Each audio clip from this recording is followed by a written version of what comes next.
Hello दोस्तों, ओमकार मिश्रा व्याकरण channel में आप लोगों का स्वागत है। आज हम हिंदी के बहुविकल्पीय रचनाओं और पत्रिकाओं से संबंधित क्वेश्चन लेकर के प्रस्तुत हुए हैं और विशेषकर ये क्वेश्चन बहुत ही उपयोगी हैं। आप लोग ध्यान दें, कक्षा 9, 10, 11, 12 तथा कंपटीशन परीक्षाओं के लिए बहुत ही उपयोगी प्रश्न हैं। देखिए, सबसे पहला क्वेश्चन बन रहा है कविवचन सुधा। कविवचन सुधा पत्रिका के संपादक का नाम है भारतेंदु हरिश्चंद्र। क्या नाम है? भारतेंदु हरिश्चंद्र। आनंद कादम्बिनी पत्रिका के संपादक बद्री नारायण चौधरी प्रेमघन, जिनको साठ नाम में प्रेमघन भी जाना जाता है। एक चीज और ध्यान दें, आनंद कादम्बिनी पत्रिका जो है मिर्जापुर से छपी थी। कहाँ से? मिर्जापुर से। और कविवचन सुधा ये वाराणसी से छपी थी। वाराणसी से इसका प्रकाशन किया गया था। भारत दुर्दशा के रचनाकार, एक नाटक है, नाटक विधा है। भारतेंदु हरिश्चंद्र ने लिखा इस नाटक को। भारतेंदु हरिश्चंद्र को नाटकों का जन्मदाता और नाटकों का बादशाह भी कहा जाता है। हंस पत्रिका का संपादन मुंशी प्रेमचंद जी ने किया था। ये बनारस की पत्रिका थी। इसका संपादन मुंशी प्रेमचंद जी ने शुरू किया था। ब्राह्मण एवं हिंदुस्तान, ये दो पत्रिकाएं जिनका संपादन प्रताप नारायण मिश्र द्वारा किया गया है। ये ब्राह्मण एवं हिंदुस्तान दोनों पत्रिकाएं, ब्राह्मण पत्रिका इलाहाबाद से छपी थी। कहाँ से? इलाहाबाद से प्रकाशित की गई थी। पंडित प्रताप नारायण मिश्र का एक पाठ है बात द्वारा, इसमें लिखा गया किस विधा में लिखा गया निबंध है। तो ये जो है हास्य व्यंग प्रधान शैली है। इन्होंने जिसमें लिखा है बातन हाथी पाइए, बातन हाथी लात, और तमाम तरह के व्यंग हैं। जैसे बातों ही बातों में बातें बन जाती हैं, बातों बातों में बतंगड़ हो जाता, इस तरह के मुहावरों का प्रयोग किया गया इसमें। गद्य का मुख्य उद्देश्य विचारों एवं भावों को डाट डाट में अभिव्यक्त करना है। अब गद्य का जो मुख्य उद्देश्य होता है वो सरल भाषा में। जब भी हम किसी गद्य को लिखते हैं, अगर वो सरल भाषा में नहीं है तो उसका इंटरेस्ट नहीं रहता है, वो मज़ा नहीं आती। और जिसमें मज़ा नहीं आती है तो पाठक, ये जो पढ़ने वाले हैं, वो उसमें रुचि नहीं लेते। सरस्वती पत्रिका के संपादक महावीर प्रसाद द्विवेदी। महावीर प्रसाद द्विवेदी ने इस पत्रिका को 1903 ईस्वी में, ये वाराणसी से संपादित होती थी। कहाँ से? वाराणसी से। इसके संपादक बने थे 1903 ईस्वी में। वैसे सरस्वती पत्रिका जो है ये एक श्याम सुंदर नाम के व्यक्ति थे जिन्होंने इसे 1900 ईस्वी से ही प्रकाशित करना शुरू किया था। लेकिन महावीर प्रसाद द्विवेदी के शासन काल से, उनके द्विवेदी युग से ही इसको ज़्यादा मान्यता मिली। द्विवेदी युग की समय सीमा 1900 ईस्वी से 1918 ईस्वी तक मानी गई है और महावीर प्रसाद द्विवेदी के नाम पर ही द्विवेदी युग पड़ा। द्विवेदी युग के लेखक आचार्य महावीर प्रसाद द्विवेदी नाम आ गया। एक बहुत ही महान गद्यकार हैं। कविता के क्षेत्र में तो इन्होंने कम विकास किया, लेकिन गद्यकार के रूप में बहुत प्रसिद्धि मिली इन्हें। द्विवेदी युग की विशेषता गद्य के परिष्कार एवं परिमार्जन का कार्य, मतलब गद्य में खड़ी बोली का पूर्ण विकास हुआ, सुधार हुआ। ठीक है, सुधार करवाया गया, इसलिए द्विवेदी को परिमार्जन और परिष्कृत काल कहा जाता है। मतलब भाषाओं का अंतर भी आया। आगे देखते हैं अगला क्वेश्चन।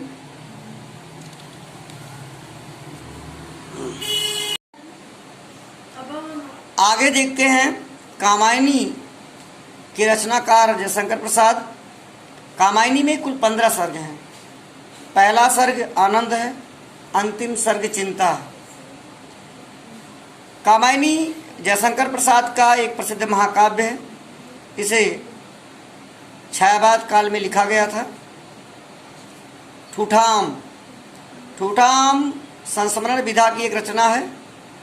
संस्मरण विधा के लेखक जो इन्होंने लिखा इसको, उनका नाम है भगवत शरण उपाध्याय।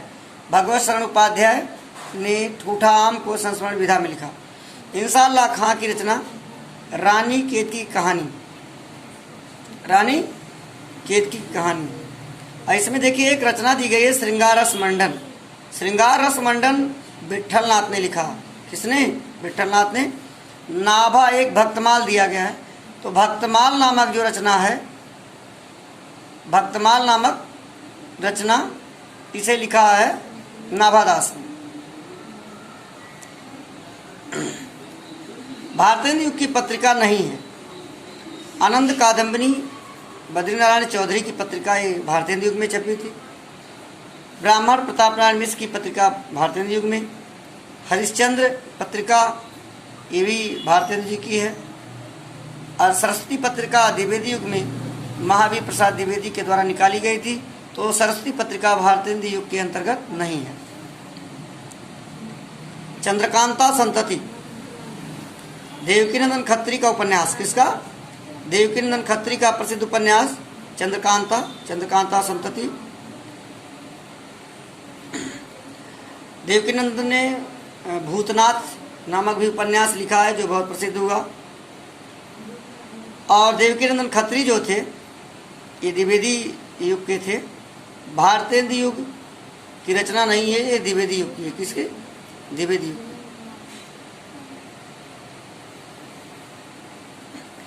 इनका जो काल है वो भारतेंदु के आधे हिस्से से शुरू होता है, द्विवेदी तक चलता है, इसलिए ये रचना द्विवेदी युग में ही लिखी गई। बाल बोधनी पत्रिका के संपादक भारतेंदु हरिश्चंद्र जी। वाराणसी से पत्रिका छपी थी। महिलाओं के लिए, बालिकाओं के जीवन से संबंधित ये पत्रिका थी।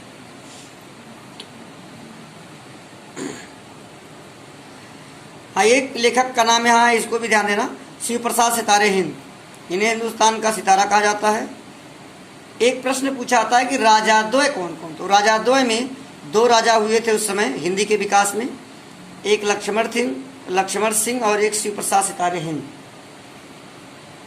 शिव प्रसाद सितारे हिंद जो थे ये उर्दू के ज़्यादा समर्थक थे, और लक्ष्मण सिंह जो थे वो संस्कृत के बहुत समर्थक थे, खड़ी बोली थे।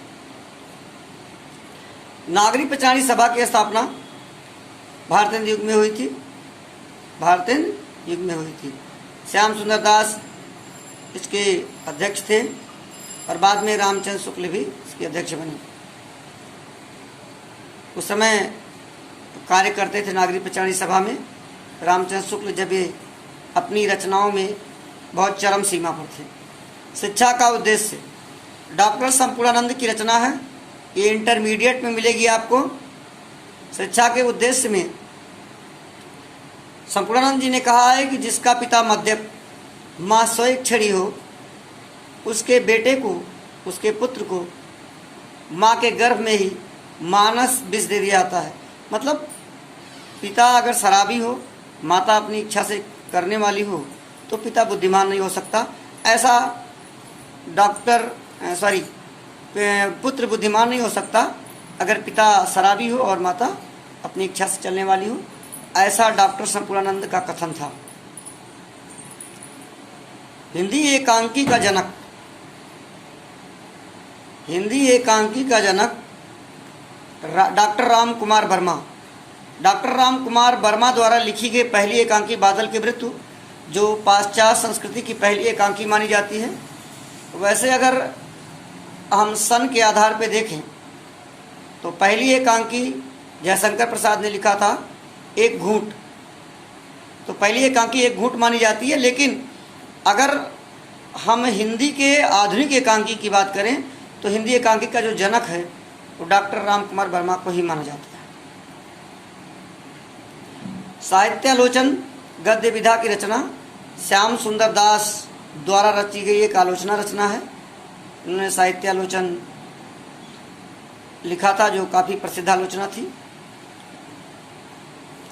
डायरी लेखन का प्रारंभ 1930 ईस्वी के आसपास हुआ।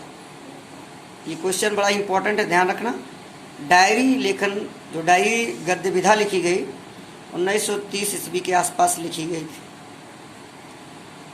शायद वेद तीर्थ द्वारा लिखा गया मेरी जेल डायरी नाम से हुई थी, और धीरेन्द्र वर्मा द्वारा एक डायरी लिखी गई थी मेरी कॉलेज डायरी, जो काफ़ी प्रसिद्ध हैं।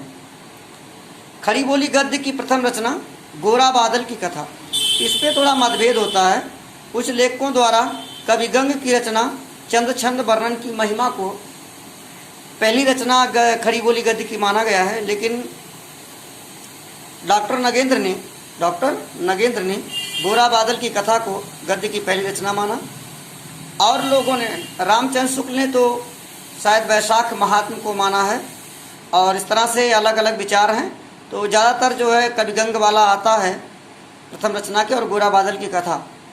अब विकल्प में अगर गंग होते, चंद छंद वर्णन की महिमा होती, शायद उसे मान लेते।